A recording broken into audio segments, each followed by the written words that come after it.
शिर्डी लोकसभा मतदारसंघाचे काँग्रेसचे उमेदवार आमदार भाऊसाहेब कांबळे यांच्या संगमनेर येथील निवडणूक प्रचार कार्यालयाचा शुभारंभ नुकताच करण्यात आला। यावेळी अध्यक्षस्थानी ज्येष्ठ नेते बाजीराव खेमनर होते।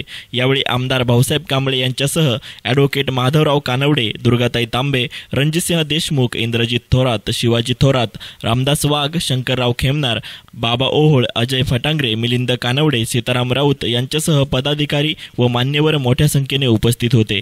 त्यांनी पेमगरी येथे पेमई देवीचे दर्शन घेऊन आमदार डॉक्टर सुधीर तांबे यांच्यासह प्रचाराला सुरुवात केली।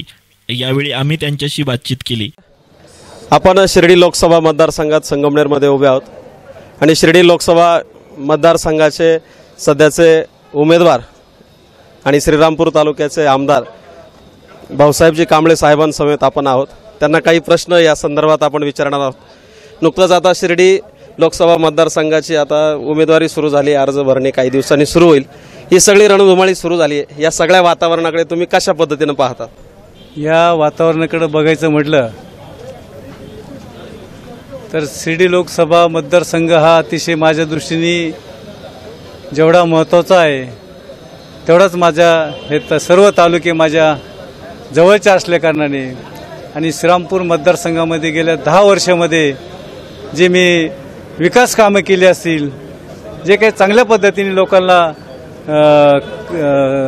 मतदारसंघामध्ये कामं केली असतील, त्या माध्यमातून माझं जे मेरिट आहे त्या मेरिटवरती मला लोकसभेवरती पाठवण्यात आलेले आहे। काहीशी श्रीरामपूर तालुक्यातील काहीतरी स्थानिक राजकारण तुम्हाला थोडंसं आडवं येत आहे, अशाही काही चर्चा आहेत। त्या स्थानिक राजकारणाबद्दल तुम्हाला कितपत सपोर्ट होईल आणि तुमची काय प्रतिक्रिया? त्या स्थानिक ज्या अडचणी आहे त्या माझ्यामुळं अजिबात नाही आहे। त्या स्थानिक अडचणीमध्ये त्यांच्या एकमेकाच्या अडचणी आणि निश्चितपणे ते फार काही अशा गंभीर स्वरूपाच्या नाही, त्या आमच्या काँग्रेसच्या अंतर्गत गटाच्या आहे। निश्चितपणे ते दुरुस्त होतील। तुम्ही हा सगळा आता शिर्डी लोकसभा मतदारसंघ फिरत आहात।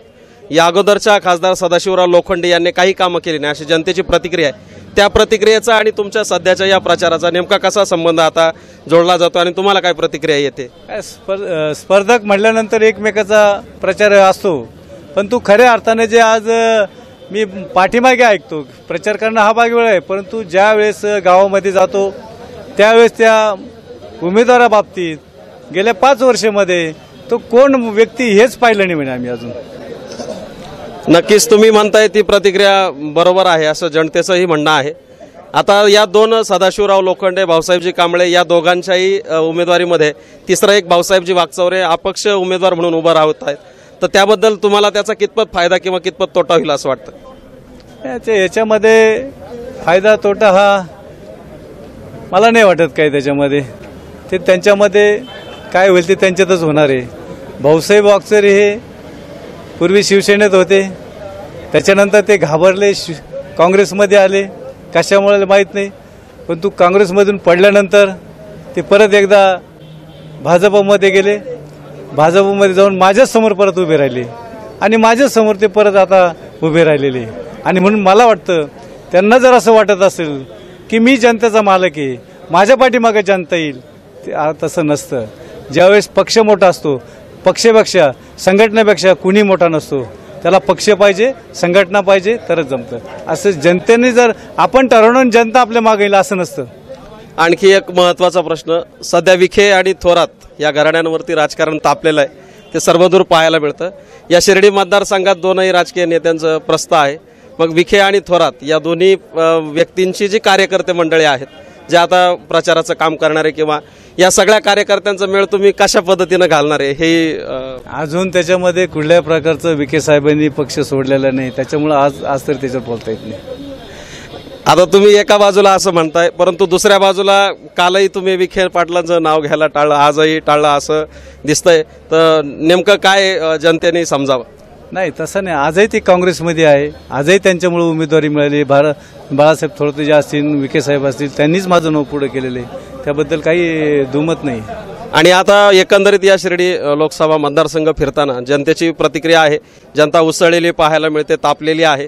या सगळ्या वातावरणामध्ये तुम्ही आता फिरत आहात, काय समस्या आणि काय तुमची पुढची रणनीती असणार आहे? लोकांचा एकच गंभीर प्रश्न आहे की पाणी प्रश्न फार मोठा गंभीर आहे, त्याच्यानंतर रस्ते असतील, शेतमालाला भाव नाही, शेतकऱ्यांचे फार मोठ्या प्रमाणामध्ये हाल आहे. शेतकऱ्यांचं ह्या सरकारने कुठल्याही प्रकारचं गेल्या 5 वर्षामध्ये काही आधार देण्याचं काम केलेलं नाही. अपेक्षित सरकार ठरलेलं आहे. एवढं सांगितलं. निश्चितच आपण भाऊसाहेबजी कांबळे यांच्याशी संवाद साधला आणि येत्या काही काळात शिर्डी मतदारसंघामध्ये जे काही कामं आहेत ती कामं विकासाच्या दृष्टीने करू असं त्यांचंही ध्येय धोरण आहे. या तिरंगी लढतीमध्ये आता जनताच कौल आपला दर्शवेल. कॅमेरामन नितीन शेळकेंसह Nilesh Parbat, Sangam. News reporter Nitin Shelke, S9 media, Sangamner.